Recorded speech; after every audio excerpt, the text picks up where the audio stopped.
So, gentlemen, how's it going? How's it going? My name is Frank, and we're gonna learn about the nose ring theory, whatever it is. Hey again, guys. I've got a fun one for you today that I think you're going to find interesting. Nose ring theory. And I just know that when I say that, half of you are going to be confused, and the other half of you somehow know exactly what I'm talking about, even if you've never heard of it before. I will explain Kinda. I believe so. everything I've learned about this theory, show you some examples, and then give you my 2 cents on this whole thing. So, to take you on the journey that I went down to get here, I'll show you the video that I first saw that introduced me to this whole thing. So I'm 24 years old, and I've been trying my hand at dating men specifically for probably about 5-6 years now, in a serious way. I'm single at the moment. My boyfriend and I just broke up recently, and I have probably dated about like 4 to 5 men, seriously. Keep running into the same issues every single time I date a man, and I've been trying to like really get to the root of what it is. And now I know what you're thinking. You probably have a type. I do not. I don't know if you have a type, but you definitely don't have eyebrows. Just saying. And the septum piercing is like giant, bro. It's so thick. It's like 4 sizes thicker than usual, and it's throwing me off. I don't know. Have a type. These men don't know each other. They're not friends. They're not from the same area. They don't look alike. I really do not have a type. The only thing that these men Well, I'll be honest. I do have a type, and it's exactly that, like a mentally unstable person right here. You know what I'm saying? Yeah, I'll be honest. have in common is that they are men. I really have been reflecting a lot and trying to figure out what like the root of all these issues is. Now, don't get me wrong, I'm not perfect, but I'm not the reason that any of these relationships ended. One of the main issues that I've come Sure, you had how much? 6 relationships, and all of them failed, but you didn't do anything wrong. That, like, statistically, that's almost impossible, but I'll believe you. I'll believe you for now. to recognize is that I don't think men are really socialized to know what it means to truly love someone, like love their partner and care for their partner. Obviously, I'm not saying this is all men, but I think it's just not normalized for them to like, I don't know, just like, I guess I don't know how to phrase it. What I'm saying, for example, is that every single one of these men individually has looked me in my eyes and told me that I am the love of their life, I'm the most important person in their life, that they would take a bullet for me, and every single one of them has treated me horribly, okay? I don't know about you, but when I tell somebody they're the love of my life and that they're the person I care about the most, I show it. I'm treating them accordingly. Part of it that really trips me up is that they believe it. They actually believe in their heart that I'm the love of their life and I'm the person they care about the most. I start calling it. Do you know what's throwing me off? Like, you dated 6 dudes that were dickheads, and you decided that the society has an issue where men can't act properly, that men are idiots based on experience with 6 dudes. That's a very bold statement, and you don't have the data for it. You know what I'm saying? That's what's throwing me off. I would be like, you do not love me and you do not care about me. Like, point blank, period. Otherwise, you wouldn't be treating me badly. And they will argue and they get genuinely, like, offended. They get offended. I honestly pity them because I don't think they're socialized to know what that means. And, like, I don't know how to get it across in a meaningful way to them. Like, they just don't listen. And I'll be like, okay, you wouldn't have done this bad thing to me if you actually loved me in the way that you say you do. Like, that is not what love is. That's not what love is. When you love someone, you don't do things to intentionally or even unintentionally hurt them. Why is that considered love to you? I'm just like, I don't know where it's coming from. I honestly pity them because that has to. I have so many questions. So many questions and no answers. She's just moving her mouth, not saying anything. Listen, first and foremost, if you genuinely believe that these men don't like you, that they actually hate you and treat you like shit, why are you staying with them? You know, that's the first question. Second question, why are you staying with someone that you pity? You just said you pity all these dudes. Why are you staying with someone that you pity? That's kind of insane as well. And last but not least, why the fuck are you sharing this on social media? So many questions, brother. Be awful, but like I can't handle it anymore, dude. So in this video, this girl is describing her troubles with finding a good man. She insists that she doesn't have a type, that none of these men really have anything in common, but for some reason in the end, they always end up treating her horribly. And this led many in the comments to speculate that it must be something about her that is the common denominator. And Oh, realization. Yeah, sure. But if you're self-absorbed, you can't really comprehend it. You know what I'm saying? Like, if there's something bad in your life, you will always suspect other people. You know what I'm saying? Like outside interference, you never suspect yourself as the villain. You know what I'm saying? It is what it is. Massive egos destroy relationships. You know what I'm saying? It is what it is. Unfortunately, since it's such a short TikTok video and we don't really get much insight onto greater parts of her personality, and she's not very open about what her most major flaws are to figure out why she's attracting such mean men or why her relationships are always driven to turmoil, people began to theorize, because it's one of the most noticeable things about her, that it could potentially have to do with the amount of piercings she has. In fact, these two comments right next to each other say, "The piercing theory is so true," with over 700 likes, and again, don't know, don't care, nose ring theory with over 1,200 likes. So you might be wondering, like I did, what about having a bunch of metal in your face would cause someone to treat you poorly? I mean, Well, it is well documented fact that people with high depression or high anxiety actually like to get piercings and tattoos. You know what I'm saying? Like, if you're gonna meet someone that is heavily tattooed or have, million piercings, they probably dealing with a huge amount of depression or anxiety. You know what I'm saying? And if it is, untreated, it can be absolutely destructive to their life. You know what I'm saying? It is what it is. I've talked about it before. I have panic disorder. If it wasn't treated, I would be a dick, like even bigger dick than I'm now. You know what I'm saying? So, yeah, sure, that's proven. That's proven. sure, the style isn't everyone's type, but these men were clearly attracted enough to her to date her, so then what is it that's causing the relationships to not go well? They were attracted to her because dudes love emo girls, saying gothic girls. It is what it is because it was programmed into this generation of men, into their minds, I'm saying, through cartoons and shit. Let's be honest. Shigo and Kim Possible. I'm right. I'm not wrong. So I it. decided to look into what these men were referencing when they talked about the piercing theory or the nose ring theory. And this was the top video I found. Have y'all ever heard of the septum piercing theory? If you have a septum piercing, you may not want to look it up, but I'm always the last person to hear about shit. So this is common knowledge. See, this is like a normal size septum piercing, but the first girl had, it was so thick, bro. It's dead ass. It's actually dead ass. Because it says that every person that has a septum piercing makes their trauma their entire personality. And she agrees? It's dead ass. Like I said, dead ass. Damn, straight from the horse's mouth. Or maybe I should say straight from the bull's mouth. Because you get it. And if even the person...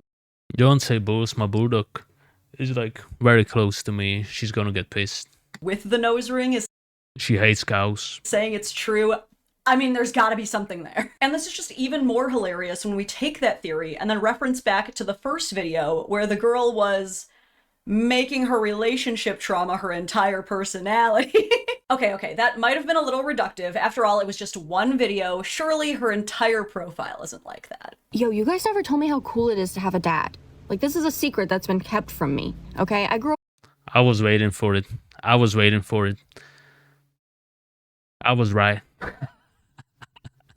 With 3 moms. My mommy issues are off the charts. Okay, sure. I mean, so maybe she doesn't have a dad and has a ton of self-proclaimed mommy issues, but that doesn't mean trauma's her entire personality. I have psoriasis. Not like a little psoriasis, like all over my entire body. When I tell you, my whole body looks like this. Okay, so she has a bit of medical trauma too, but I mean, there's more to her. Nothing normal can ever happen to me. I think I attract chaos. Okay, so attracting chaos, it might be a little red flag, but I mean, there's gotta be something normal here. Not to be a man-hater or anything. Actually, no, fully to be a man-hater. Fully to be a man-hater. Oh, okay, I guess she also just doesn't like men. I mean, you could have...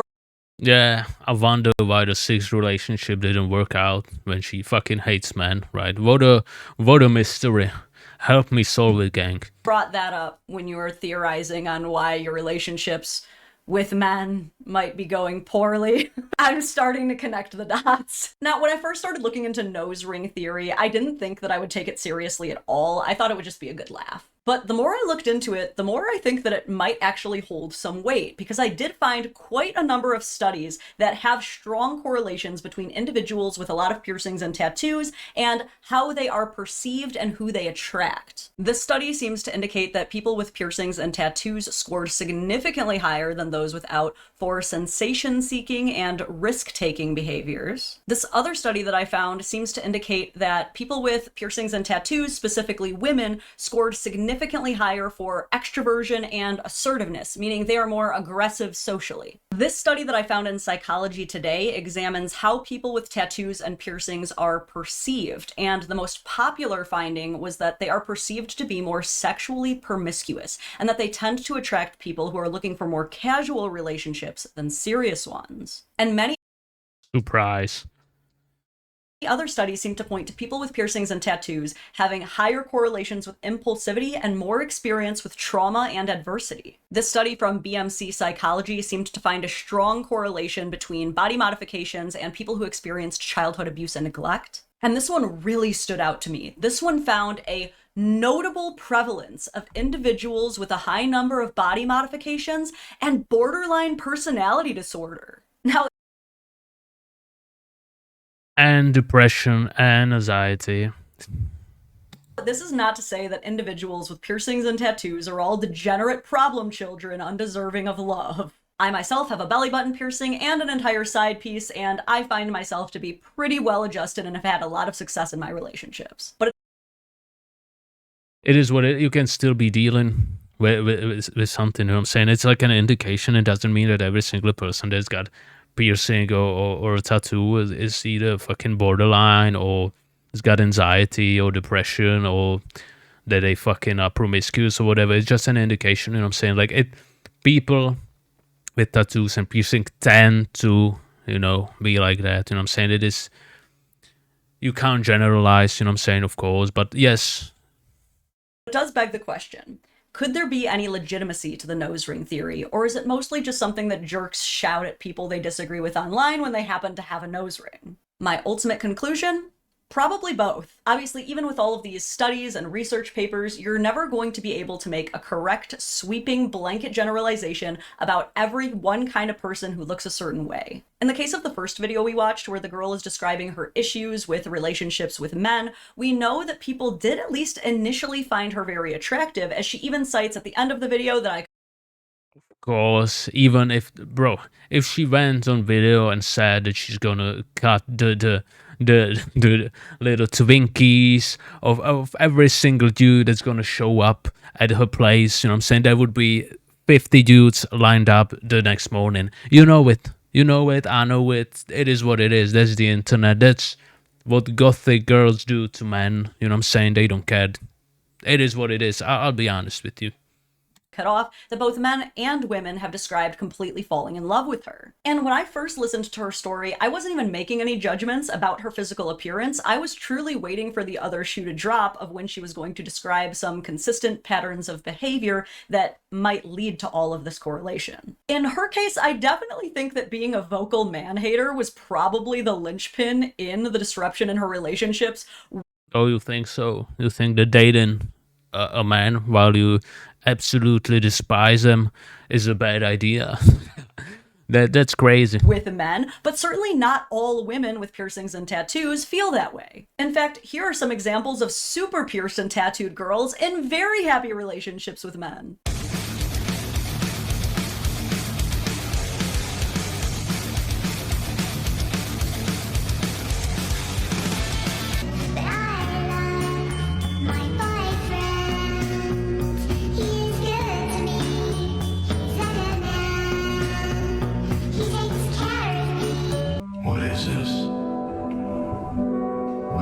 Please. Also, it's so funny how they always go for the nerdy gamer guys. But this is what makes the nose ring theory so... It's not a coincidence. Like I said, video games, cartoons, and whatever, they shaped this generation, of dudes to be attracted to gothic women. Meaning, if you went outside and, you know, played sports and shit and didn't watch cartoons and played games, you're not attracted to gothic girls as much as nerdy guys. It is what it is. That's the truth. Complex, because if the first video were to be enough to prove that it's accurate, then all of these other videos should be enough to disprove it, right? At the end of the day, Of course, it's bullshit, but like, it's funny. It's funny, right? Because sometimes it's true. And I'm saying it's the same thing with the crazy eyes theory. You know what I'm saying? Is it true? Absolutely not. It's ridiculous, but it's funny because if your friend finds some girl with crazy eyes, you can make fun of him for not, you know, for not knowing about the crazy eyes theory. It is what it is. the nose ring theory is just that. A theory, an idea worth discussing. Is it true that people with a lot of tattoos and piercings tend to be a bit more rebellious, chaotic, and traumatized? Yeah, probably, but does it make them inherently undateable? No. Some of them are. Some of them are absolutely undateable, but not all of them. As with most things, it's a case-by-case scenario, and it's always more important to pay attention to how a person behaves or what they believe in than it is to try and find secret clues in how they look or dress. Anyway, that has been my analysis. And like I said, even listen, if this video was about the nose ring theory being absolutely 100% proven, that every time you're gonna find a girlfriend with a nose ring, you know, gothic Betty with a nose ring, she's gonna stab you and fucking treat you like the absolute, you know, worst thing ever that happened to her, you know what I'm saying? Dudes wouldn't fucking care. They would still go for her. Tell me that I'm wrong. I'm not. Right. It is what it is. So nose ring theory is a bullshit, like I said. But it's fun. It's fun. It's hilarious. Come on. Hey, my name's Fred. It is what's up. See you later.